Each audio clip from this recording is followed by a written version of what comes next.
Hello students, welcome back to our YouTube channel accountancy with Parvez sir. This is Parvez sir. आज class 11 commerce के लिए जो topic लेकर आया हूँ वो नया टॉपिक है ट्रायल बैलेंस। एक नया चैप्टर स्टार्ट कर रहे हैं हम क्लास 11 कॉमर्स का। इससे पहले हम लीजर पढ़ रहे थे, तो अगर अभी अभी आप जुड़े हैं हमसे तो प्लीज जल्दी से सब्सक्राइब कर दें अकाउंटेंसी विद परवेज सर, हमारा यूट्यूब चैनल, जिसमें कि आपको रोज डेली अपडेट मिलते रहेंगे, वीडियो नए नए क्लास की वीडियो मिलती रहेंगी। इससे पहले हमने general entry, cash book, other book, subsidiary book और लीजर टॉपिक कंप्लीट हो गए हैं। आज मैं स्टार्ट कर रहा हूं नया टॉपिक जिसका नाम है ट्रायल बैलेंस। एक अच्छा टॉपिक है, एक इंपॉर्टेंट टॉपिक है फॉर क्लास 11 कॉमर्स।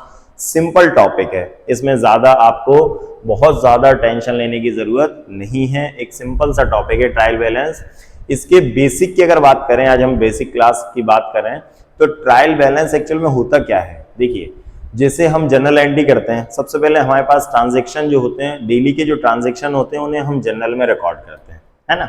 डेली जो भी ट्रांजैक्शन हमारे सामने आते हैं, जैसे हमने गुड्स खरीदा, गुड्स बेचा, सेल करा, गुड्स परचेज करा, सेल करा, कैश रिसीव हुआ, कैश पेड हुआ, बिजनेस स्टार्ट किया, सैलरी दी, रेंट दिया, कमीशन मिला, ये सारी जो जनरल जो ट्रांजैक्शन होते हैं उन्हें हम जनरल एंट्री में रिकॉर्ड करते हैं, ठीक है। फिर जनरल एंट्री के बाद हम इनको लीजर में पोस्टिंग करते हैं। जनरल के बाद लीजर में पोस्टिंग की जाती है, मींस हर एक जनरल एंट्री के सेपरेट अकाउंट बनाए जाते हैं। जैसे हमने एक जनरल एंट्री करी cash account debit to capital, तो कैश का अकाउंट लीजर में अलग बनेगा और कैपिटल का अकाउंट लीजर में अलग बनेगा, ठीक है। तो हमने लीजर वाले टॉपिक में पोस्टिंग करना सीखा था कि जनरल एंट्री से लीजर में कैसे पोस्टिंग होती है, ठीक है। और फिर लास्ट में हमने लीजर में जितने अकाउंट हमने बनाया उसका बैलेंस निकाला, क्लोजिंग बैलेंस, ठीक है। अब इस टॉपिक में ये ट्रायल बैलेंस वाला चैप्टर है, तो जो लीजर से अब हम आगे बढ़ेंगे। लीजर में जो हमने टॉपिक पढ़े थे, लीजर में जो हमने अकाउंट्स बनाए हैं, उनका जो क्लोजिंग बैलेंस निकलता है वो बैलेंस ट्रायल बैलेंस में लिखा जाता है, ठीक है। हर एक चीज का बैलेंस ट्रायल बैलेंस में आता है। जैसे सभी एसेट्स, जितनी भी तरह की एसेट्स होंगी वो सभी ट्रायल बैलेंस में लिखी जाएंगी। ऑल एक्सपेंसेस लिखे जाएंगे, प्रॉफिट लिखे जाएंगे, सभी तरह के sales, purchase return, sales return, opening stock, ये सारी चीजें ट्रायल बैलेंस में लिखी जाती हैं, ठीक है। आपको ये अच्छे से याद रखना है कि क्लोजिंग स्टॉक ट्रायल बैलेंस में नहीं आता। ट्रायल बैलेंस में क्लोजिंग स्टॉक को हम नहीं लिखते, ठीक है। ओपनिंग स्टॉक आता है वो डेबिट। अब हम बात करें कि क्या चीज डेबिट होती है और क्या चीज क्रेडिट होती है। ट्रायल बैलेंस में क्या क्या चीजें डेबिट होती हैं और क्या क्या चीजें क्रेडिट होती हैं, तो वो हमें पढ़ना है, डेबिट और क्रेडिट इसमें। तो अब हम बात करें डेबिट और क्रेडिट की, तो जैसे ये फॉर्मेट है ट्रायल बैलेंस का, जो फॉर्मेट है वो पहले मैं आपको फॉर्मेट समझा देता हूं। जैसे मैंने यहाँ पे 2 पेज बनाए हैं, जैसे इसमें यहाँ पर क्वेश्चन नहीं आ पाएगा तो नेक्स्ट पेज मैंने आपको ये बना दिया है ना। वैसे आपको अगर सिंगल बनाना हो तो ट्रायल बैलेंस का ये फॉर्मेट है। नेम ऑफ अकाउंट्स, सबसे पहले trial balance, name of accounts, LF, ledger folio, और 2 अमाउंट के कॉलम है जिसमें एक डेबिट का रहेगा और एक क्रेडिट का रहेगा, ठीक है ना। तो अगर सिंगल पेज में तो आपका सिंगल पेज में आ जाएगा, आपका पेज बड़ा रहेगा। तो मेरे बोर्ड में नहीं आ रहा, इसलिए मैंने इसके 2 कॉलम 2 पेज बना दिए हैं। एक पेज ये रहेगा हमारा ट्रायल बैलेंस का और नेक्स्ट पेज हमारा ये रहेगा, इसमें हमारा क्वेश्चन। अब मैं इसमें आपको बताता हूं कि क्या चीजें डेबिट होती हैं और क्या चीजें क्रेडिट होती हैं। सबसे पहले तो हम बात करें स्टॉक। ये मैं रफली बता रहा हूं आपको, अभी क्वेश्चन नहीं करा रहा मैं आपको रफली बता रहा हूं बेसिक, कि जैसे ओपनिंग स्टॉक हुआ तो ओपनिंग स्टॉक डेबिट होता है, ठीक है ना। ऑल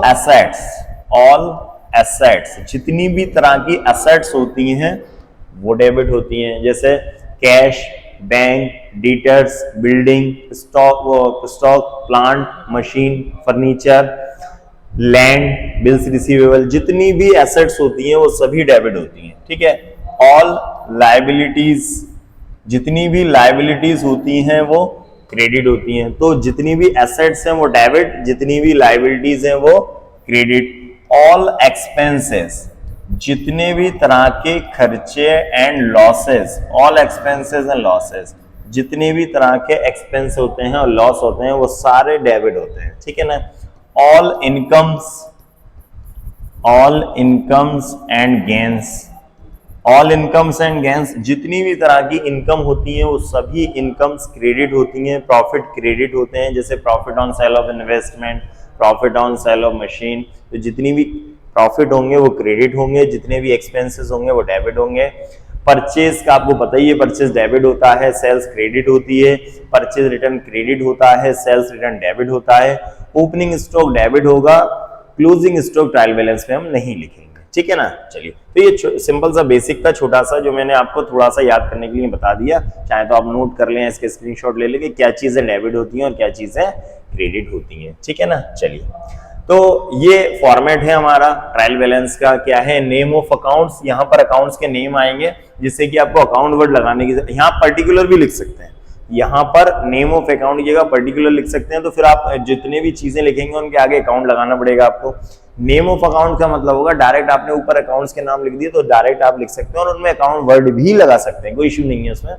एलएफ के कॉलम आपको ब्लैंक छोड़ना है, इसमें आपको कुछ नहीं लिखना है। दो अमाउंट के कॉलम में हमारा एक डेबिट का रहेगा, यहाँ लिख देता हूं मैं डेबिट, और यहाँ रहेगा क्रेडिट का, ठीक है ना। ये डेबिट का रहेगा और ये क्रेडिट का रहेगा। चलिए, इसको हम यहाँ ले आते हैं, ठीक है। तो यहां लिखा है, क्वेश्चन देखते हैं हम, prepare trial balance in the books of Raja Ram की बुक्स में हमें ट्रायल बैलेंस बनाना है 31 दिसंबर 2023।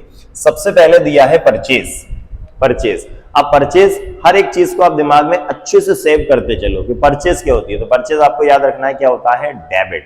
तो यहां लिखेंगे सबसे पहले हम परचेज। तो परचेज कितना है, 40,000 है, डेबिट होगा तो हम डेबिट वाले कॉलम में लिख देंगे, ठीक है ना। क्रेडिट में डैश मार देंगे। बस आपको कुछ भी नहीं करना, डेबिट और क्रेडिट याद रखना है कि क्या चीज डेबिट हो रही है और क्या चीज क्रेडिट हो रही है, बस। और कुछ भी ट्रायल बैलेंस में नहीं करना। सबसे पहले हमने परचेज लिख दिया, नेक्स्ट इसमें अब क्या है, सेल्स। तो फिर सेल्स, अब सेल्स हमें पता है सेल्स क्रेडिट होती है, तो सेल्स को हम क्रेडिट कर देंगे 65,000, सेल्स को हमने क्रेडिट कर दिया, ठीक है। नेक्स्ट क्या है, एडवर्टाइजमेंट। तो यहां लिखेंगे हम एडवर्टाइजमेंट। अब एडवर्टाइजमेंट क्या है, एक्सपेंसेस है, और एक्सपेंसेस को डेबिट करते हैं, तो हम एडवर्टाइजमेंट को डेबिट कर देंगे, 5,000 डेबिट कर दिया हमने, ठीक है। फिर क्या दिया है, opening stock 15,000, opening stock. Closing stock trial balance में नहीं आएगा, ओपनिंग स्टॉक आएगा, ओपनिंग स्टॉक को हमें डेबिट करना है, तो 15,000 को हमने क्या कर दिया, डेबिट कर दिया, ओपनिंग स्टॉक डेबिट हो गया, ठीक है। नेक्स्ट सैलरी एक एक्सपेंसेस है, और एक्सपेंसेस को हम क्या करते हैं, डेबिट करते हैं, तो सैलरी एक्सपेंसेस है, डेबिट कर देंगे 10,000, सैलरी को हमने डेबिट कर दिया 10,000, ठीक है। नेक्स्ट क्या है, फर्नीचर 5,000 है, फर्नीचर क्या है, एसेट्स को हम डेबिट करेंगे, तो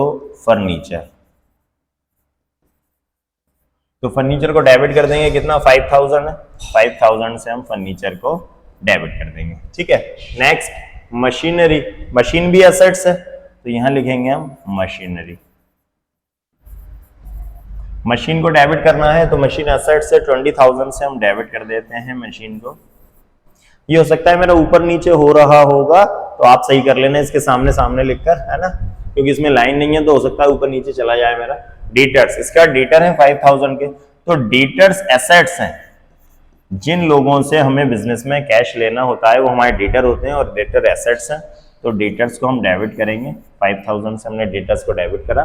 फिर इसके बाद क्या है, क्रेडिटर्स। तो क्रेडिटर्स लायबिलिटी है, जिन लोगों को हमें बिजनेस में कैश देना होता है वो हमारे क्रेडिटर्स होते हैं, तो क्रेडिटर्स को हम क्रेडिट करेंगे 9,500, क्रेडिटर्स क्रेडिट हो गए, ठीक है। अब इसके बाद हम यहाँ पर ले आते हैं, तो यहाँ पर आपको कोई टोटल वगैरह नहीं लगाना, आप तो नेक्स्ट पेज पर आप, क्योंकि आपके पूरे पेज पर आ जाएगा ये, है ना, इतनी ज्यादा अमाउंट नहीं है, तो आपके पेज पे आ जाएंगे, तो आपको फिर जरूरत नहीं है, मैं डायरेक्ट आगे आ जाता हूँ इसके बाद दिया है कैपिटल। तो कैपिटल क्या है, 25,000। अब कैपिटल क्या है, लायबिलिटी साइड में आती है, तो कैपिटल क्रेडिट होगी, तो कैपिटल को हमने उसको इधर ले आते हैं, ठीक है। तो कैपिटल को क्रेडिट कर देते हैं 25,000, कैपिटल क्रेडिट हो गई। फिर परचेज रिटर्न, अब परचेज डेबिट होती है और परचेज रिटर्न क्या होती है, क्रेडिट, तो परचेज रिटर्न को हम क्रेडिट कर देते हैं, परचेज रिटर्न। तो परचेज रिटर्न को हम क्रेडिट करते हैं 500, ये हमने क्रेडिट कर दिया, ठीक है। और इसके बाद दिया है closing stock. Closing stock trial balance में नहीं आएगा। क्लोजिंग स्टॉक को आपको याद रखना है कि ट्रायल बैलेंस में नहीं लिखना, ठीक है। चलिए ये हो गया कंप्लीट। अब हम लगा देते हैं इसका टोटल। हाँ, अब आपको ये याद रखना है कि ट्रायल बैलेंस का दोनों तरफ का टोटल इक्वल आएगा। इक्वल आता है, ट्रायल बैलेंस का मतलब ये है कि दोनों तरफ का जो टोटल है वो इक्वल ही आता है, इक्वल ही आएगा, ठीक है ना। तो हम टोटल लगा लेते हैं। तो टोटल कहाँ का, मैं बाय साइड का लगा दूं जो छोटा, तो 65 एंड 10 75 और 75 25 1 लाख। तो दोनों टाइप का जो टोटल आएगा 1 लाख रुपीज आएगा। आपको दोनों तरफ का टोटल लगाना है, मतलब मेरे जैसे आपको नहीं करना है कि सर ने क्रेडिट साइड का लगा लिया, आप डेबिट साइड का भी लगा लें। देखिए 40 plus 5 45 45 15 60 60 plus 10 70 plus 5 75 75 plus 20 95 95 plus 5 1 lakh. तो यहाँ डेबिट साइड का टोटल कितना है 1 लाख और क्रेडिट साइड का भी टोटल कितना आ गया 1 लाख। तो दोनों तरफ का टोटल आपका बराबर आएगा। अगर ट्रायल बैलेंस का टोटल बराबर नहीं आता है दैट मीन्स आपने कहीं कोई ना कोई मिस्टेक की है, कहीं कोई ना कोई चीज गलत जगह लिखी हो गई है डेबिट या क्रेडिट में, ठीक है ना। इस तरह से ट्रायल बैलेंस बनता है। आप इसको नोट कर लें, आप इसके स्क्रीनशॉट ले लें। सिंपल प्रोसेस है, सिंपल मेथड है, सिंपल चैप्टर है, क्लास 11 कॉमर्स के लिए इंपॉर्टेंट टॉपिक है। आगे फाइनेंशियल स्टेटमेंट जब हम पढ़ेंगे तो वहां भी ये काम आने वाला है। तो आप अच्छे से इसकी प्रैक्टिस कर लें। एक बार और सुन लें, सभी तरह की एसेट्स, ऑल एसेट्स डेबिट होती हैं, ऑल लाइबिलिटीज क्रेडिट होती हैं। एसेट्स डेबिट, एसेट्स में जैसे जितनी भी एसेट्स आती हैं, cash, bank, debtor, stock, plant, machine, जितनी भी एसेट्स होती हैं वो डेबिट।